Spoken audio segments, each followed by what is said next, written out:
All right, we are live, and the New York Mets are the best team in New York. Yes, I'm going to say it. I'm going to say it right now, right before this weekend, more than anything. And hey, the city united around the New York Knicks, which we will get into later. We are going to be torn apart for the next 3 days with number 22 in right field getting all the gabagools very upset, and that's just how it's going to be.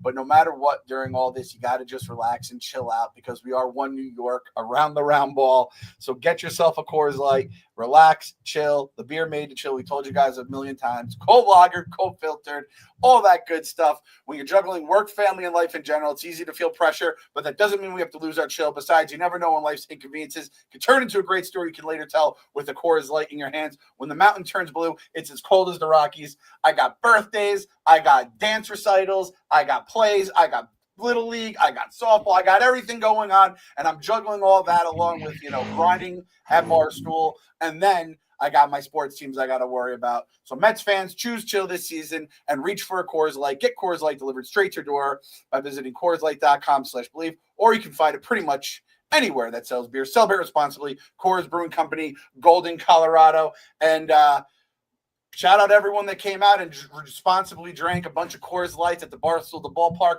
on Saturday. That was a very frustrating day. I learned that my two teams can lose very annoying games in very different fashions, where the Knicks lost by like 1,000 and the Mets lost by 1 with like the heart of their lineup coming up for big moments. So it was probably this Barstool at the ballpark.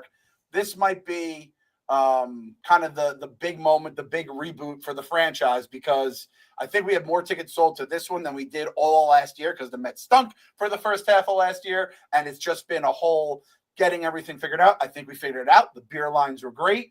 The seats were awesome. And the vibes were high, even until that last out to end the game. So shout out everyone who came to Barstool Ballpark. Next game in August against the Giants, right? Yep. Yeah, I'm sorry I wasn't there. I got tickets to the Knicks game for the last minute. It was a matinee. I had my kids for the day, so I was able to take them. I was like, I'm never going to get a chance. There's fucking work going on in my house again. Hey, everything is so difficult right now. The Knicks are terrible. The Mets are driving me crazy. The house is constantly getting worked on. Get this man a Coors Light. That's the best Coors Light ad I've ever had right there. I need Barstool the ballpark right now, an unlimited 2-hour binge right now. So I'll be at the next one. I'm sorry. I know we promised everybody, but I couldn't miss that chance with the Knicks. And yeah, is it terrible? I'll have to move. They waited until they heard Clem say we are live. We'll get into that later, because I can't have Kyle go comatose for the first half of the show, and then we have to revive him to talk to Mets again. Barstool at Clancy Manor.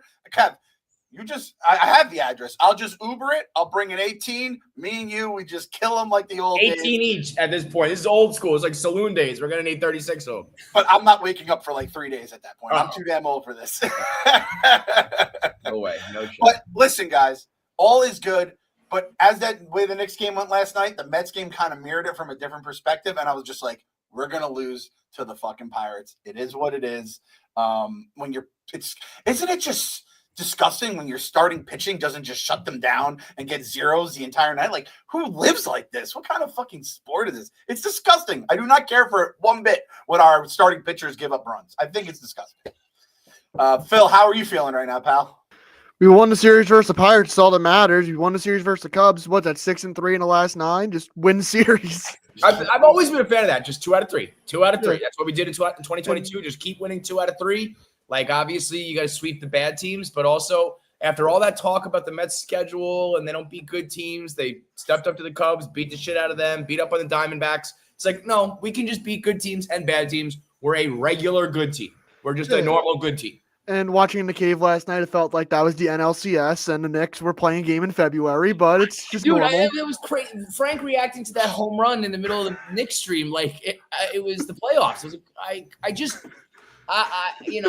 in my older age, it's getting harder to. You can't get that crazy about a home run against the Pirates in fucking May, dude. In a series we won. We won the series already. So which one? Was it the first home run in the second, or was it the one in the fifth that made it 4-0? It was the one that made it 2-0. Okay. That's I mean, insane. that's crazy. Second Yeah, inning that's home run. And it's pouring out. You're like, this game is such a fucking disaster. Like, it shouldn't even, like, just end it one way or another. Simulate it, right? I Two think missed calls people on there- strikes, and then it gets crushed. Yeah. That's Oh, basically. just a disaster. But hey, you win the Skeens game, even if you don't technically give Skeens a loss. You win the Skeens game, which is cool. You get to see him pitch as a Mets fan. And, like, whatever. They're the fucking Pirates. Off day today. Get to kind of reset the bullpen, go into the Bronx. I just wanted to kind of get your guys' opinion on this here. So, it looks like we might have a little bit of a player in Brett Batty right now, huh, boys? Holy shit. My guy! Dude, that was the exact opposite of what we're talking about last night. The Knicks were winning. Brett Baty's hitting home runs. I was like, I'm about to get hit by a bus if this is going to be. If Brett Baty's just good, like that is something I have ran through. I've done Doctor Strange. I've run through every variation of this team. What if Alvarez is like an MVP? What if Alvarez is a bust again? What if Vientos, has a regression? What if he keeps up that same pace in the playoffs? Soto, everything. I never even considered that Brett Batty would be a contributor, let alone hit 5 homers and or however many. This is crazy talk. Is it happening? It feels like it's happening right now.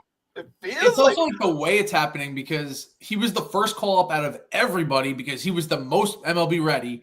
And then he gets called up this time on a technicality because Winker gets hurt and they need to call him up. And he has no option. He has one option left. So now he's stuck up here. So maybe he just relax. He's like, I know I can get sent down. Right. I'm either getting traded or I'm getting sent down and never to be seen again. Like either of those two things, whatever. I'm just going to go up there and take some hacks. Also, because his toe might be okay, I guess. Because remember that was the thing. They were like, he has like a toe injury. Yeah, it's funny how that works. All of a sudden, it's like, no, never mind. We were just making that up. We were just trying to like, oh, I'm going to the show. I'm gonna get some major league paychecks. I feel fine. I have 9 others. Yeah.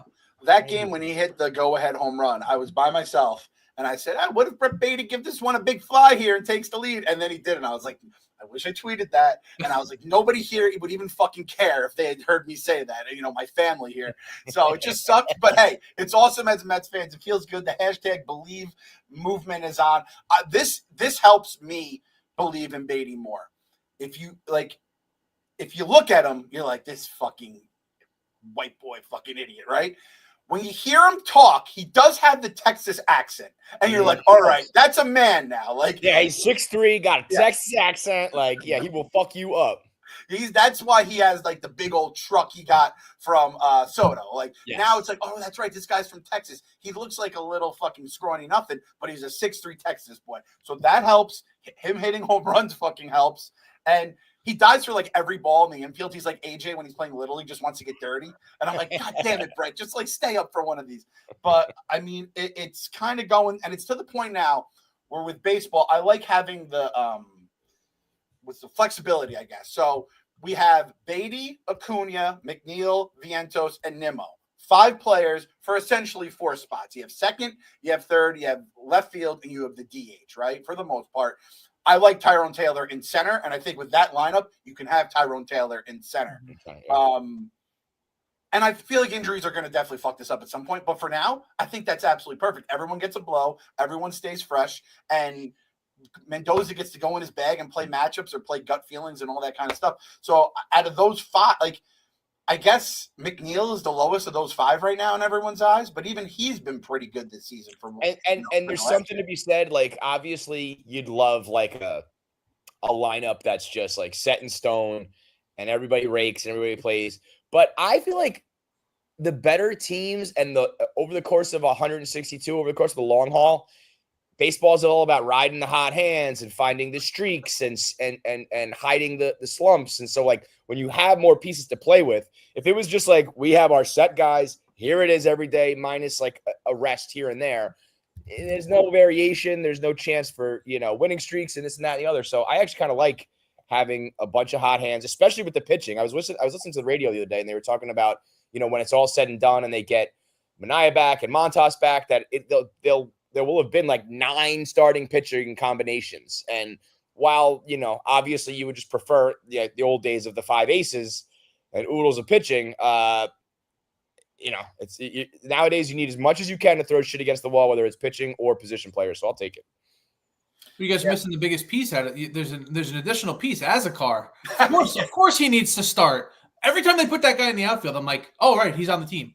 Like, the fact that that's still an afterthought every time he's out there, I get that you need warm bodies. Why is he in this lineup? And why? I don't care if it's the fourth inning with the bases loaded in a shitty weather game. If the Pirates are going to act like it's the sixth inning and pull that pitcher, pull him. You have Jeff McNeil sitting on the bench. You have a million other options that are going to put the ball in play. I think what you just said is right, though. I think what you just said is right. It's a shitty weather game against the Pirates in May. Like, you really have to, like, as fans, I think baseball is the number one sport where the disconnect between the fans and the players and managers is the greatest. Because, like, for whatever reason, there's that famous viral video of the kid who's like, when my team loses in football, well, that's all right. We'll get him next week. When my team loses one baseball game, motherfucker. I don't know what it is, but that is baseball life. When you're a baseball fan, I think it's because, like, almost every game is winnable. Like, any time we could hit a home run, anytime we could win this. And when you don't, it's infuriating. So we feel like the pain every night, whereas they are like, our job is to make it to October 4th or whatever, And in order to do that, you're going to have to punt some at-bats and punt some games and give that, So I know I agree with you, but they're probably like, yeah, no, we're just going to let him play today. Like, it doesn't matter. It drives you nuts as a fan. I tweeted it out there like, that's not baseball, like, accurate. Like, why would you pinch hit in the fourth? I'm like, you're misunderstanding completely. I'm just saying, why does he have a bat in his hand standing at the plate? Like, I don't care about pinch hitting. He shouldn't be up there at all. Period. Yeah. It's like when a manager goes like, "Oh, so and so is only available in an emergency situation." It's like our thought of an emergency and their right now. emergency. Two different things. Well, how doing this in the fourth inning to the Pirates is a fucking emergency, Carlos. And that's the problem also is that, like, baseball in general does not get the respect it deserves, where it's like, I know that you're like, you have a strained calf, but you can't go swing the bat a couple times. And it's like, no, I can't. It's fucking hard. And, I'm going to, like, tweak it again. And so, no, but all of us are like, in football or something, you understand. It's like, you can't play if you're somewhat injured. In baseball, it's like, go out there. You just, half the time you're just standing there. So it's the great disconnect between both sides. What did you guys think about Soto getting the night off? Bro, when I checked the lineup, I saw somebody tweeting, like, I cannot believe people are still getting upset about lineups, whatever. And I was like, yeah, man, these people who get bent out of shape about May lineups are crazy. And then I checked it, and I was like, what the fuck is going on? Where the fuck is Juan Soto? What do we pay for? What do we pay? But but you know what?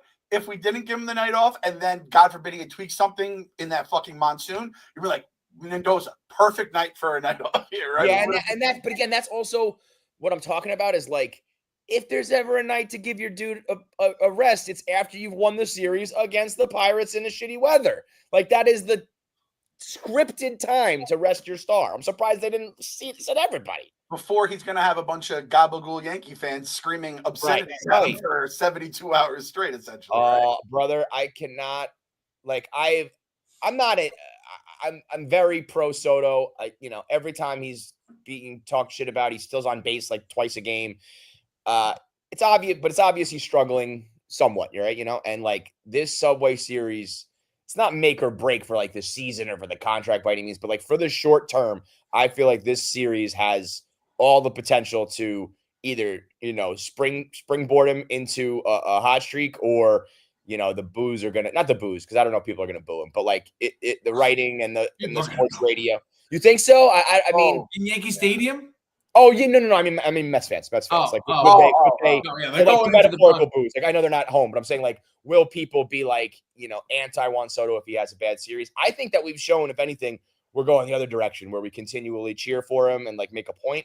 But a bad series against the Yankees is not what the doctor ordered, and a good series is exactly the opposite. So, like, it means it's coming at a time where we're reaching that point where it's like, okay, are you struggling? Are you having a bad season? Are you going to underperform, or are you, going to come out of it? And the Yankees are that team to, we'll find out our answer, I feel like. And if you would like to go watch the Yankees versus the Mets in Yankee Stadium, you can get your tickets at Game Time. Baseball is back. There's nothing like getting to a baseball game, especially last minute, especially in the Subway Series, where, let's be honest, like, even me, who doesn't I don't get up for the Yankees like I used to when I was younger and honestly just watch them win all the time. There is just juice in the Subway Series, no matter what the team's records are, and the fact that they're both good this year makes it even higher. So lucky for me, I always use Game Time, the official ticketing partner of Barstool Sports. Game Time makes getting tickets faster and easier. Prices on the app actually go down the closer it gets to game time. I was looking for tickets here. Grandstand infield, Mets at Yankees tomorrow, 7:00 at night, $77. 424 Road 9, incredible. So you can put these savings back in your pocket and spend them at the ballpark on a hot dog, a new hat, or some good old-fashioned Cracker Jacks. So what are you waiting for? I'm going to get my Mets-Yankees tickets now with Game Time. Take the guesswork out of buying tickets with Game Time. Download the Game Time app, create an account, and use code BELIEVE for $20 off your first purchase. Terms apply. Again, create an account and redeem code BELIEVE for $20 off to get in all the Gabagool's face. Cheer your boy Juan Soto and download the Game Time app today. What time is it? Game time. Ooh. So here it is, boys. It is, this is one of Kevin's 2 weekends of war on the internet. That's still Kevin has learned to, take the war chest in a little bit as years have gone along. However, there's the Subway Series. It still comes out every single year, and I'm sure you'll be at it with the Yankees fans. Oh, I hate it. I hate it so much. And Mama Clance is obviously what's the word? Thank God she's ready for war right now. Yes. Thank God she's not a Knicks fan because this would be too much for her. I just don't like sports, man. Even when things are going good, I don't like sports. I was watching the Knicks last night, and I was like, this game is causing me mental stress. I don't want to do this. I turned it off. I was like, they're in foul trouble. They're not coming back. I turned it off. And now I got to deal with the Yankees too. And potentially if the series keeps going, I'm like, I'm going to have a heart attack, man. It's not for the faint of heart. It's not for the old men. It's a young man's game. I don't enjoy any of it. It's like 300. You will not enjoy this. This will not be over quickly. This is just fucking terrible. Even the other night when Diaz was up, I was like, oh my God. I texted you guys. I'm like, I'm turning it off. Let me know how it goes. And bam, bam. He got the 2 outs. So I was like, thank God. But I'm checked out of over the years, we don't do night games. We don't do West Coast games. We don't do double headers, all those things, extra innings. I'm at the point where I'm like, I don't think I do 9th innings. I don't think I just do any 9th inning. They're shortening the game for you. It's Andrew Miller. I'm eventually just going to I've been listening to a lot of the radio these days. I've been listening to Howie a lot for whatever reason. So I don't even know if I do TV anymore. Eventually, I might just do box scores. I might just 10 o'clock, check my phone. That's about it. Just go on the score app and just listen. Let's be honest.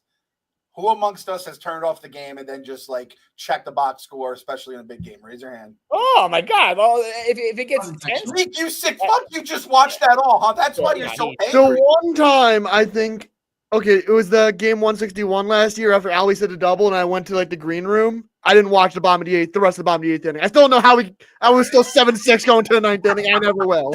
I forgot about that. That's right. Funny. Yeah, you were in a state, man. Yeah. Fugue state there. It was crazy. So this moment changed everything in my life. Francisco. That changed that will be the moment. I know we were debating the Pete home run, the Lindor grand slam, and that which one was the biggest. But I think when it's all said and done, if this franchise goes where we want it to go, where we think it's going to go, I think that'll be the moment that it's all we point to that it all turned around. It's also crazy. We don't play the Braves till June 17th. Nuts. Baseball.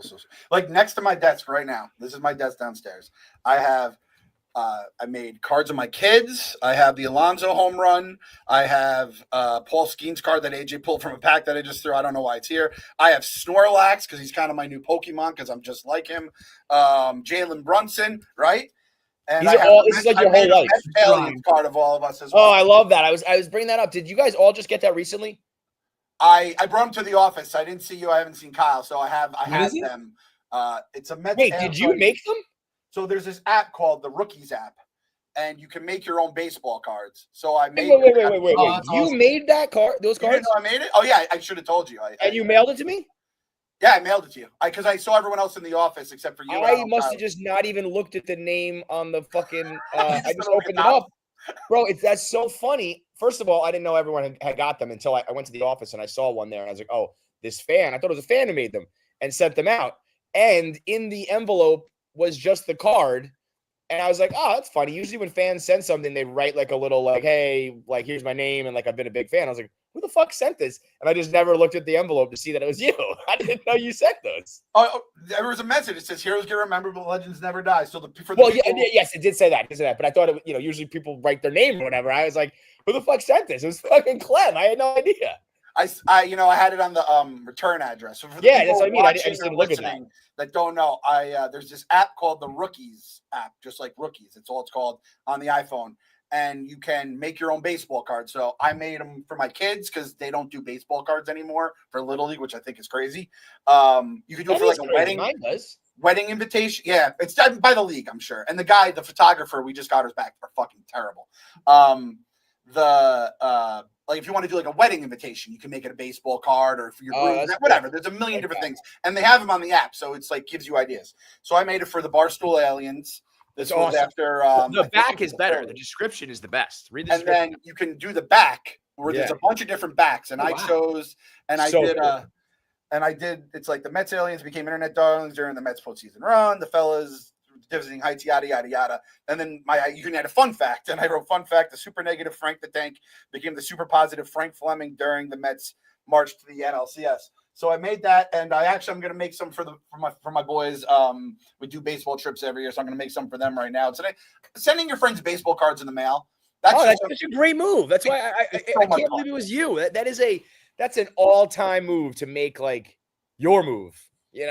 You're my guy, dude. We went through the fucking wars last year, and I'm telling you, this Lindor home run might be the fucking like moment that brings it all back. It's kind of like what do they call it in Marvel? It's a Nexus moment where it's like everything goes back to there. That Lindor home run spurred that run, and hopefully spurs this season, this postseason, and whatever in the future. And my buddy started this years ago. He would just go through his old baseball cards, and he'd mail me like 5 guys that either had my fantasy team or any Mets. He'll send me. He's a Yankees fan, and then I do the same. We go back. I sent him a Soto card, and I was like, "Yo, you got to send this back if he signs with the Mets." Back later, it was a beautiful thing.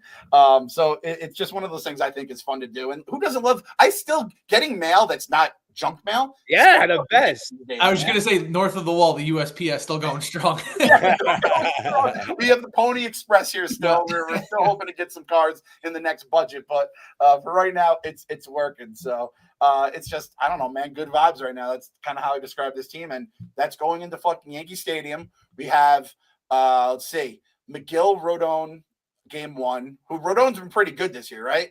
Yep. Canny versus TBD. Phil, who do we have as TBD on the menu? I have no idea who the Yankees could toss as TBD. I know they cut Cookie. That's not, and then Max Fried on Sunday, who's been like incredible. Shit, they have Schmidt here on ESPN, so it's going to be Fried on Peterson. Yeah.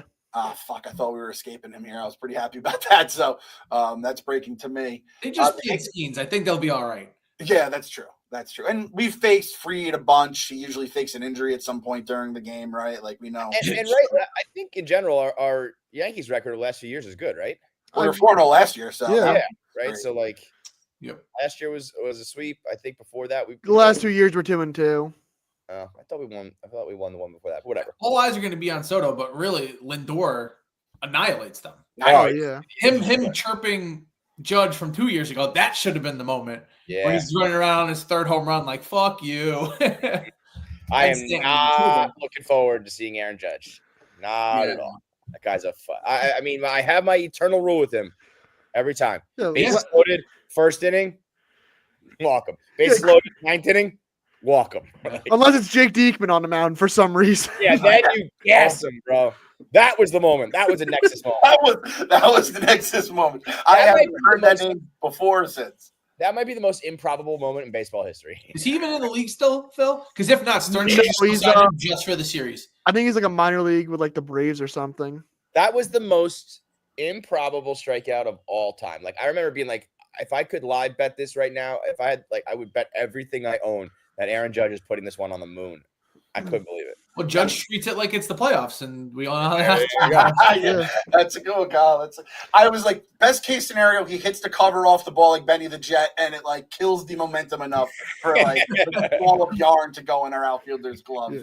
I was like last year it was like, okay, Soto ball 4, Judge ball 4, I double play out the inning, and There then we it's like I 5-0. Now he pitched to him. Okay, 5-1. Just Yeah. pitched grand slam to Judge. Okay, close game. McAlpers is a Nick now, so So that's the thing I'm wondering here going into this series, and I don't know. I don't think we started, but I do think we were one of the ones to really go at it early, and teams started following suit. Walk Aaron Judge.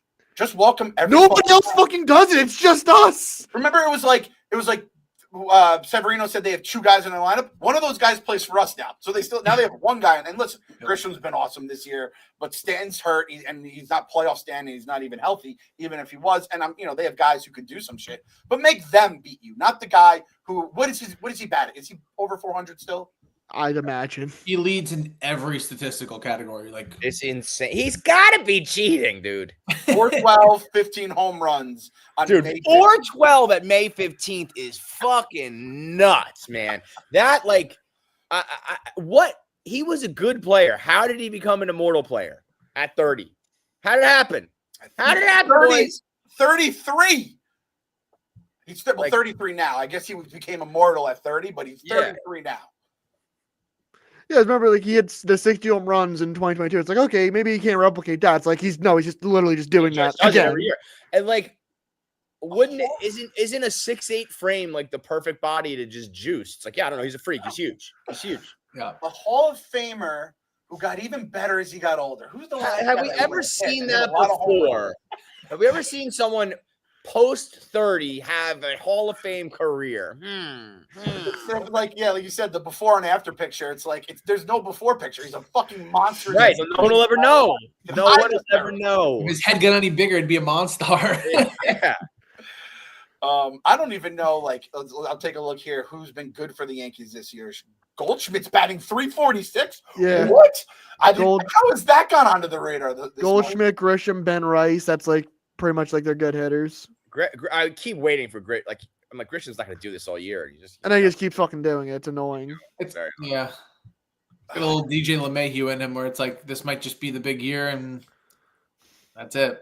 I guess. I don't know. I'm willing to concede the Yankees have 2 hitters after seeing Goldschmidt. That's 340. So block them both, just like you did with Soto and Judge. Totally. And you like Trent Grisham beat us in the playoffs that one time. It sucked.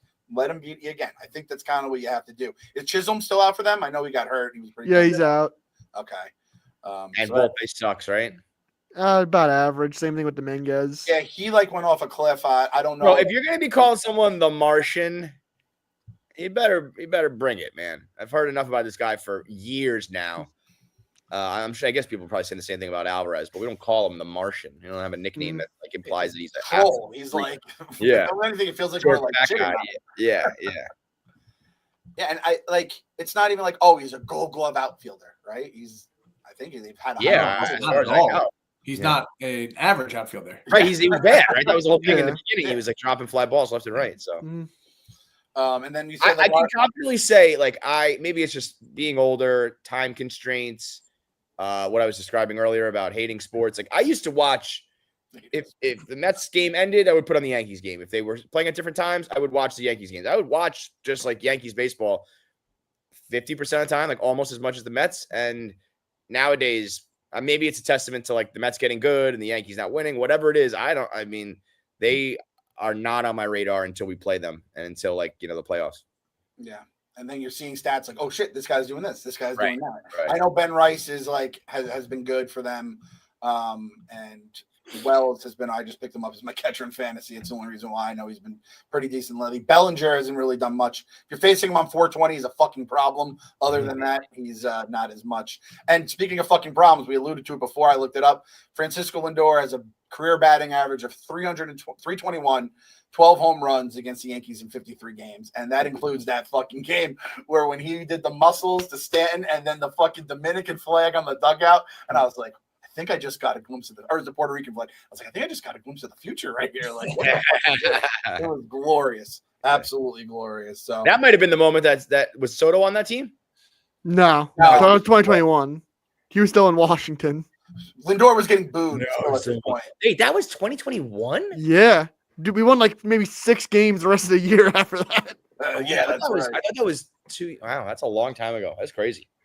That would've was said a that wild was game 2 years too. ago max. That was a wild series because that was the anniversary for 9/11. So it was like the back and forth. There was like we scored between the two teams. It was like 8-7, and I don't even know what the other one was. Yeah, Javier Baez was still in that. Yeah, I was gonna say that the reason I know Soto wasn't there, but even if he caught a glimpse of that, like the Soto Baez Puerto Rican like Hispanic love fest, fiasco. I feel like all that stuff. I would love to one day really get a when it's all said and done, a real candid answer, like truly what brought you to the Mets, Juan Soto. Because I know the money, of course, but I wonder if little things like that did matter. Because if they did, thank God. I can't wait to see the trolls try to get under the Mets' skin at this point because Soto took the day off yesterday. Keith McPherson immediately goes, oh, he needs a mental health day. He's got to mentally prepare for the bleacher creatures, all this stuff. And then the Mets fans get into his comments like, you're a fucking loser. And he's like, rent free, bro. They're like, you brought up the conversation. You're the one who just said that you were talking about him, that he needs to take the day off. That guy stinks. I don't He's even awful. like to give him. Well, I think I bit my tongue. I don't think I've ever talked about this guy, but I just can't take it anymore because it just keeps going. That fucking Phillies fan who fakes reactions on the internet. I don't even want to give him credit, but I kept being like, this will just fade because anybody with a brain knows that this is fake internet content. And people just keep watching it. And like, there are comments that are like, these are fake. Then there are comments that are just like, LOL, or like, oh my God. And like, I as a person who tries to put out good content, it's Authentic content. Yeah. Like this is, yeah. I mean, the only thing that offends me in this world is content like that and people liking it. It gets into the algorithm because they're commenting that it's fake. Yeah, and people clicking in the comments to see if other people realize that it's fake. So it's being clicked and shared and talked about, and it goes. And it's like, and it's not even funny, even if it was fake. Like, fine, but it's not good, and I just hate that kid. And then I'm part of me is like, whatever, can't knock the hustle, do your thing, kid. You get a couple bucks, quit your job, whatever. You found your niche, but he must also hate it too, though. You got to think. He's like, I can't believe that this is what I'm going to be known right. for. Well, I always think about that. Reactions. When people, my thing with content has always been like, me being myself, my ceiling is probably here. And maybe if I created a character or did some shit like that, maybe my ceiling would be up here. But you have to do that every day. And when you wake up, like, I just want to be myself, but instead I have to do a silly voice and pretend that that's got to eat at you a little bit. I saw a video of a food influencer and it's someone else taking it from the side and they're like, ah. And then you see like they stop recording and just the drop down. He's like, now I have to eat this fucking thing. That's your life now. You made your bed, bro. That's the perfect way. Those fake voices, and I'm sure Kev, yours is the same as mine. Like, there's something in the pitches, it just hits kids, and they'll just watch. Oh, they love it. Yes, nonstop. And again, there's idiots on the internet who will watch that as they grow older. There's just something about the way people talk, act, and then even the rage bait things or the Dolph Kleinmans of the internet. I don't know if this makes sense. In my brain, it makes sense, but I don't know enough about the whole situation. I feel like that's like the fentanyl of content, right? Where it's like you have the real shit like us, the uncut, the real fucking Colombian shit. And then you have people stopping it up and making it, and it's a bunch of fake bullshit filler stuff that is just bad for you. Very, very bad. That's the bad internet. Yes, that'll kill you. But that guy, like you said, at the end of the day, you have to look yourself in the mirror and listen. Like, we've all done stupid shit at Barstool. We've all had moments that you probably don't love. But it's like, if anything, it's just me being silly. I'm wearing a Giants hard hat. I'm doing laps. I'm fucking in my rainbow Crocs looking like a dickhead burying a football in the backyard. But it's like, that's not – I can look myself in the mirror. It's just for having fun, right? It's real, too. It's like that's how I feel at the time. And also, I think that guy probably had like one real one and then tried to replicate it. Yeah. And they were like playoff home runs and like all these things that matter. And now it's like, why would, even if this was real, why would you be that upset about like a Mets double in the 8th inning of you know what I mean? It's like, what is going on here? What are we doing? Like, it drives me nuts, man. We don't realize that we lived through and are still living through the absolute infancy of the internet in the grand scheme of things. So like, at least for me, Clem and Kyle a little bit, you even so for you, Meek, but like we lived through like the literal beginning of the internet. And so we made it like cool. Like, it was cool in the beginning. And now it's the first like time that it's like getting to a point where it's like, oh, you guys are using this in the corniest, lamest way possible, but it's working. So fuck, it sucks now. They don't make them like they used to. Now it's officially one of those things, you know? The greatest generation, Kev. I quote that all the time. We remember life before the internet and outside and all the fun of that. And, you know, now we're in the post-internet world, and as it evolves to just a fucking sad, dark place. I think Twitter is kind of like the perfect example of it all, to where it was to where it is now. Twitter used to be awesome. When I see guys like that, it makes it so easy to just log off for the day and be like, all right, I agree. what it is here now, you know, unfortunately. I'm just happy it's a Phillies fan, because you know, just everyone in Philly hates that guy. Oh, that's Like, you represent us. A city that's supposed to be like so authentic and real and all that are represented by like this fake door. And I'm like, whatever. I'm sure he's a good kid. I don't, you know, do your thing, whatever. I don't want to be that like old man, but it is infuriating. He's a video game streamer. He goes live. Right. Yeah, that's fine. Do your thing there, and he dabbles in sports. No big deal. But when I see it going like as viral as it does, hey, good for you, man. I was gonna say, thank God we don't have a Mets fan that goes viral for Mets rants. And then I was like, wait, that's not true. However, to be fair, that man is doing that with the camera on him or not. It's just obviously he's become the first time I met Frank. It was 7:30 in the morning. I'm in the office by myself, and I just made the mistake of just bringing up the game, in which he went into a complete like foaming of the mouth rant, and I'm just like in the back of my head, I'm like, holy shit. I was wrong. This is completely real all the time. Dude, I was with him at the 2 Bears 1 Cave 5K down in Tampa, and he walked and he did his thing, and then he sat in the VIP tent, and the Mets game was ending as like everything was wrapping up, and he was, I think we blew it in the late innings or something, or we were about to tie it, we choked, and he was, you know, around all these VIPs and like the man of the hour chewing on his chew toy, just freaking out. And I was like, yeah, man, this shit is real. This is the real. He's unbelievable, by the way. Like, I watched him. He just strolls up to Tom fucking Segura with a mic and was like, hey, like, who are we raising money for today? And Tom Segura was like, what the fuck is going on? And then Frank was like, tell me about your weight loss journey. And I was like, I was like, I do know. Listen, my boy Tommy Segura is in good shape. He's looking a lot better. But to talk about it like, hey, here's my weight loss journey, and what about yours? Like, Frank, you and Tom are not in the same boat, bro. And Tom was just like, looking around like, who is what? How did this happen? How am I even in this interview right now? He strolled right up to Jason Kelsey, started screaming about offensive linemen. I was like, no fear on that, man. No fear. I mean, our boy Franklin, you talk about like the fentanyl, the fake stuff. Our boy Franklin is from Colombia. That fucking Pablo Escobar, straight from the earth. You can still see the corner of the brick because it's right off of the brick. Him talking to Jelly Roll, and Jelly Roll just being like, I love to watch you hate things. I'm like, that is the most pure quote you could possibly get.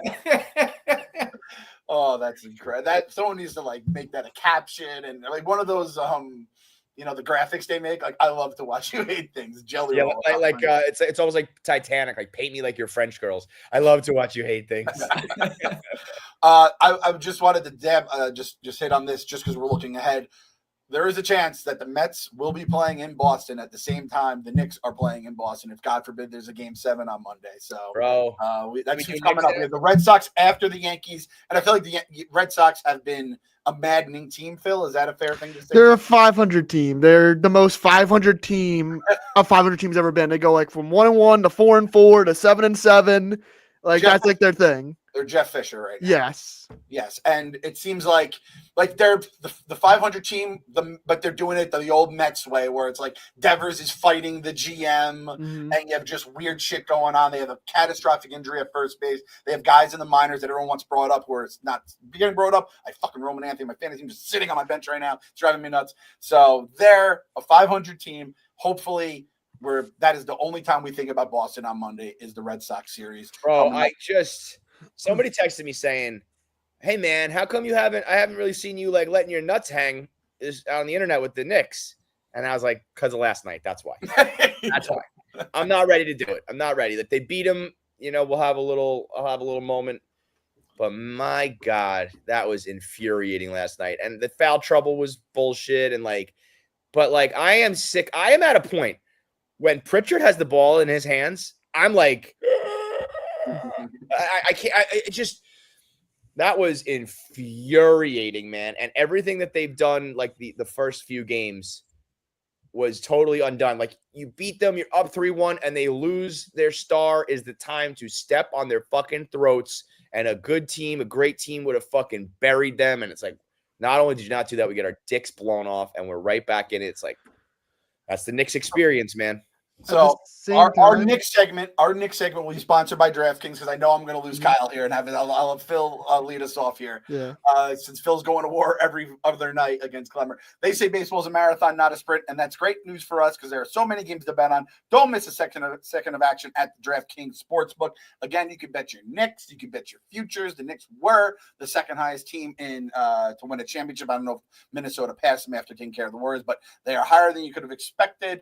All that good kind of stuff. And then, of course, you can bet baseball from every game until the champagne pops and the trophy is lifted. DraftKings Sportsbook has you covered with same-game parlays, live betting, odd boosts, and so much more. You want to throw a little extra on the Subway Series to get that tingle going? You can. If you've never bet on baseball before, it's easier than you think. Just pick something simple like your favorite team to win a game and make your pick. It's just that simple. Here's something special for first-timers. New DraftKings customers bet $5. You get $200 in bonus bets instantly. So download the DraftKings Sportsbook app and use code BELIEVE. That's code BELIEVE. For new customers, you get $200 in bonus bets when you bet just $5 only on DraftKings.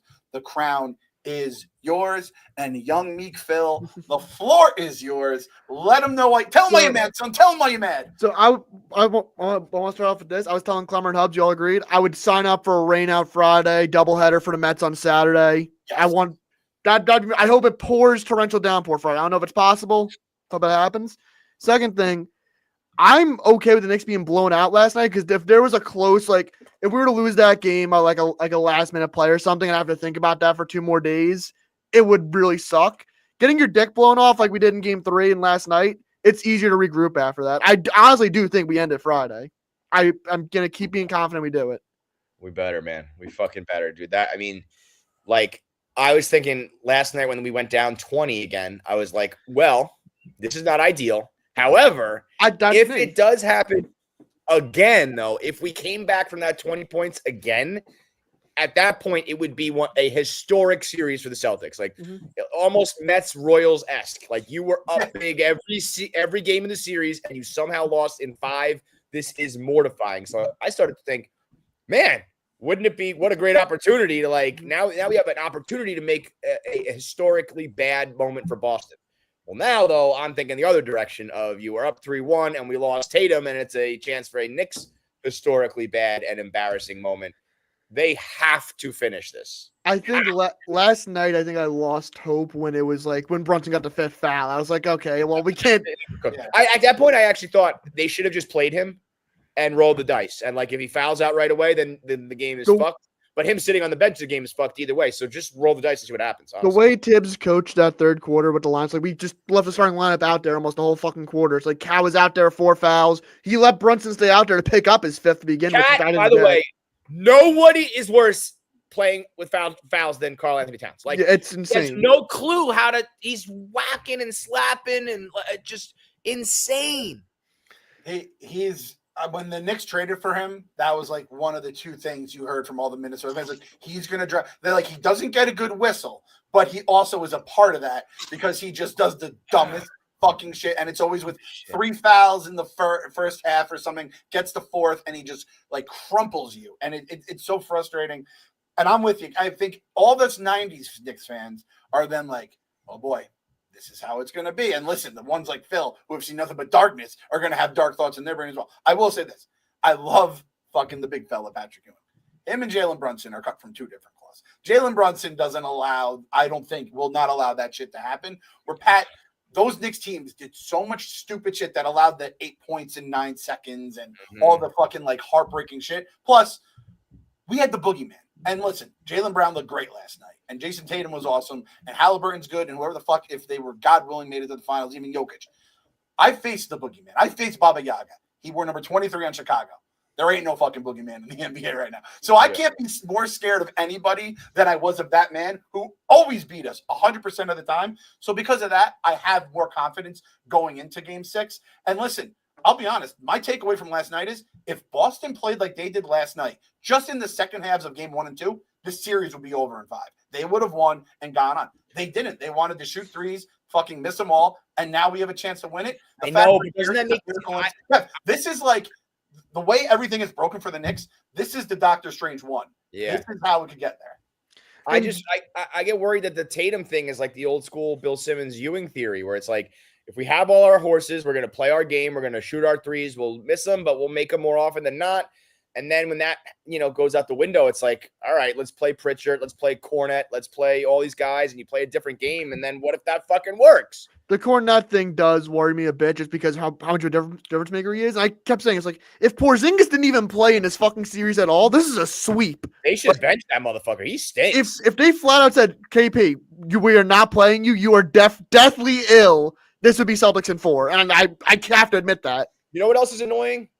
Watching Mitch dominate the boards and be a big man pushing them around, and then watching Cat not really do that. Like Cat, I think Cat might have the smallest, what do you call it? The lowest vertical in the NBA. Get off the ground, big fella. When he missed that dunk on the N1 the other day, flush it through the fucking rim. You're 9 feet tall, dude. And he gets these weird layups, and I'm like, get up there and fucking. He drives me crazy. And the other thing is, we got him for his shooting. He's made 2 threes in this series. Hasn't made a single second half 3 yet. No, for all those threes he was shooting in Detroit from 35 feet. He ain't doing shit. He won us the game 4 in Detroit in the last minute with those threes, and he just hasn't found his stroke since. It's got to be going to be the Cat series. The Cat series is the Pacer series. If God willing, they make it that far. This was always going to be if you can survive the Celtics with Cat, because of, like I said, they just defend him and it completely fucks him up. Whereas the Pacers, he murdered this year. So we have to get to that point. But he's made. There's certain players that are just them in the city are never going to fully Jalen Brunson's the opposite. 100%. We loved him from day one. You'd think Jalen Brunson was drafted by the Knicks and developed the way everyone loves him, right? It's almost like he gets that bump that we've always said is reserved for guys that are in your system or you draft or whatever. I think his dad makes a difference, though. I think there's part definitely of that. Does. And I think an underdog that was, counted out. But a winner and a grinder, right? By the way, I was thinking between the way people reacted about his contract and him being a second-round pick, is he the greatest second-round pick of all time? No, Jokic. Jokic. Oh, yeah. That's crazy. Two of those guys, 2 second-round picks right now are. I mean, I think we're reaching a point where Brunson is Tatum would be the other guy, but in the East. I think Brunson is still underrated, which is crazy. There's a legitimate chance he's the best player in the Eastern Conference next season because Tatum will be out, Giannis will be traded, right? Embiid's always hurt. I mean, Giannis has the ring, so you got to give him the edge. But I don't know because he does. I mean, he's doing literally Jordan stuff. Those fourth quarter numbers are Jordan-esque, Kobe-esque. He does different shit late in the games in the playoffs, which is always everyone else gets the bump for that, where it's you're clutch and you're immortal, and then Brunson it seems to they just talk about foul baiting. It's crazy. That's why I keep saying if it's a close game and with 8 minutes to go, I'll be okay, we have a chance. It's you have to make it a close game. Can't fall down 20 and 15 every game. I just start to get worried where it's every game you're down by 15. If you do that for more than, if it keeps happening, and I don't know. The one thing is last night the Celtics were missing shots towards the end of the third quarter, begging the Knicks to come back, and we just couldn't score at all. Right. I think we maybe only made 4 or 5 shots the entire second half. And in the beginning, Josh Hart was hitting threes, and I was everybody's getting in the mix. You had the blood pouring. Everyone was covered in blood. Josh Hart had 5 threes. Mitch had 6 for 6 at the line. They lost by 25. That's what makes me nervous. It's if you would have told me there's a game where Josh Hart has 5 threes and Mitch doesn't miss from the line, I'd be we won by 10 and we lost by 20. That's the kind of shit that scares me. The thing that concerns me for the next game is one, of course, the Cornet, the more physical play, the guys going in, driving instead of just, them shooting all the time. That concerns me, along with there's just we've said the games where a team just hits 50% of its threes, and the Wizards win games that way, let alone the Celtics are going to win games like that. However, I do think a lot of the physical stuff, we're gonna then adjust to and make our adjustments, and then they're gonna have to defeat our adjustments on the fly. And if they don't, we win the series. So I have a lot of faith in it, but like you'd be crazy not to just feel confident about it, because then it's like when Boston faced Miami, it's like 3-0, 3-1, 3-2, 3-3, and then your asshole keeps getting tighter and tighter, and then Mickey Smokes is your coworker making six figures. Never know. I mean, OG had literally his worst game as a Knick last night, like by far. It was like 1 of 11. The Bridges OG Cat triumvirate last night was atrocious. And I'm gonna count on those guys showing up at home, so that's why I'm like not that. I really do think we end it Friday. I just keep believing it. You better. I keep believing that. Because if it goes 7, we are fucked. We haven't won a series at home this century. Nothing in this series has made sense. Like the script is right there for us. Like if you have to break the seal eventually. If they do win at home, the content that will come out of that 7th Avenue afterwards, a Boston series, Eastern Conference against the Pacers, and the amount of just nonsensical New York shit that's gonna be coming out of people's mouths. Which, by the way, those fucking fools that got caught, like fucking, you want to talk about, what's it called, like trying to get views and shit like that. Those guys who were jumping. Do you see that video of them jumping outside the Garden? There was like a group of like 20 Knicks fans trying to act like they, boss Knicks in 6, and there's like a dude's like, we just fucking lost, and these idiots are out here on 7th Avenue trying to act, all like they're celebrating. It was a tough look, but it's just like you're gonna get those kind of people at this point. Yeah, the 7th Avenue celebration has become like a thing, almost like when you sing "Sweet Caroline" in Boston when you're down by 1,000. If you buy tickets and you go to the game and you're, a lot of people, it's the only playoff game they've ever been to. They want to do the whole thing. They're gonna do it, But for regular fans, it's like, this is fucking terrible. At this point, the only time I enjoy the videos is not them going crazy. I've seen that since. I mean, they did that. People forget that first video was in February. Yeah, they did regular season games. Yeah, it was a regular season game. And they were just going crazy because who did they beat? Was it the? I think they were playing the. Was it Durant? Were they playing the Nets or something? Because there was a lot of like fuck. No, I don't know what it was, but it was bananas. But when they have clever shit, I'm like, all right, that's good. And when that one good dude said Derek White looks like Baraka from Mortal Kombat, I was like, perfect. Like that was the signature moment. That's all I needed to hear. And I can't unsee it. I think he's got braces now because I didn't realize his teeth were jacked up as well. Yeah, he's a weird looking cat. Also, just on DraftKings, the line opened. It was Knicks -3. It's down to Knicks -2.5. So we were what, +5 game. So it's basically an 8 home. Just basically home court is worth 8 points in this series. Jesus Christ. And like you said, Kev, like I could live with, they had hustled us. They're desperate, yada, yada, yada. It's like when you're losing by 20, 25. Again, if Brunson gets 5 fouls in 9 minutes, then that's a problem. I don't think that's going to happen again. If it does, I think there's going to be some fines handed out. He was very gracious last night. I was like, I don't want to talk about that. I appreciate it. Also, the foul where he literally got hit, elbowed in the face, being overturned. Like that was insane. People were saying it's like, oh well, you're using your head to like foul. It's like they called a no call. Then how is that even a foul in general? Yeah, that's crazy. That was fucking bonkers. There was a lot of weird calls. Even when Brunson he stepped on Horford's foot and they called it trip, I thought it was just a bad officiating game all around. OG guy with the leg, which wasn't that great. It wasn't. I thought it was like Draymond. That was like how you jump. Like I know what they're talking about. There are guys who like lead with their knee like that.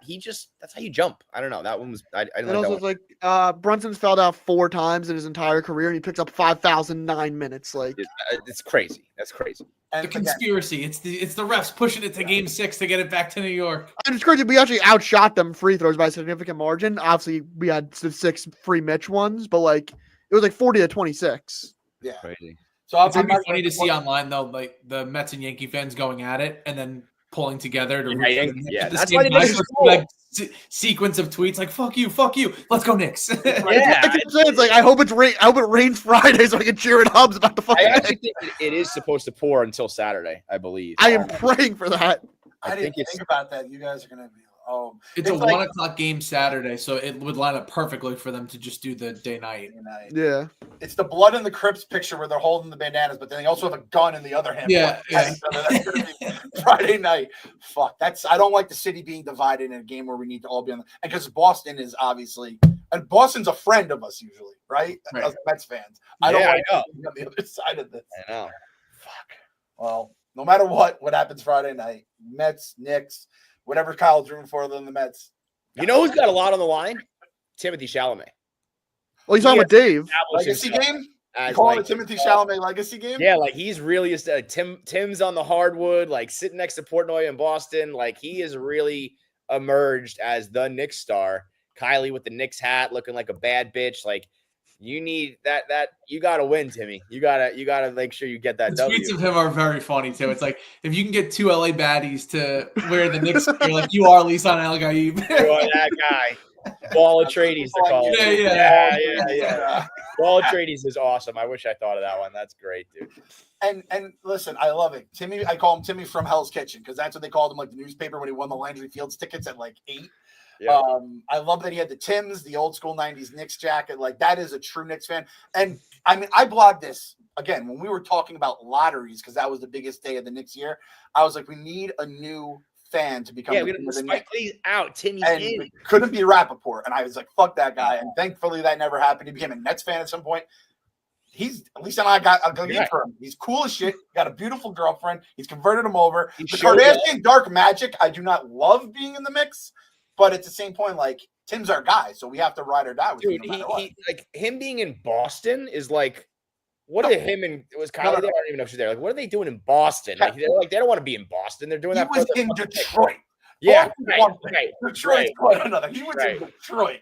He's hardcore behind the bench, so he's ready to rock, man. Yeah, I love it. He's probably delaying like Dune pre-production. Yeah, I'm sure. That's how committed he is. Were like, I need the fucking Celtics to win. God damn it. Yeah, but you know what? If Game 7 does come, and our boys out there. But on the other side is the king of the dark magic, the dark arts himself. The reason we're all making paychecks. Can't let this be back in Boston. Right? Cannot let this go back to Boston. And by the way, you guys were talking the rundown. The way I think the Knicks like celebrity seats work is like if you're like they do go like A list, B list, obviously, and different games you kind of start bumping people off. I think if you're loyal throughout the season, like Bobby Bacala will always be able to get in the building. He may not be as good as seats, but that they did a whole article, I believe, last week. You can look it up. And there's the person who literally like goes through Celebrity Row and figures out who goes where. Yeah, they said there's like 4 or 5 seats for the mega celebs for them to bring one other person. That's what like Chalamet's getting. Like Spike Lee just like pays for his. He always has his. And then they said there's a couple dozen other ones for fans, for stars that they expect to like the example. It was that kid. You know, I think we hired him as an intern. That kid who does those Libby Dunn videos. The one who like talks really funny. Hoopify? Yeah. I think Hoopify. He's working for us, right? I think he said he was going to intern this summer. Yeah. Yeah, I think he's intern this summer.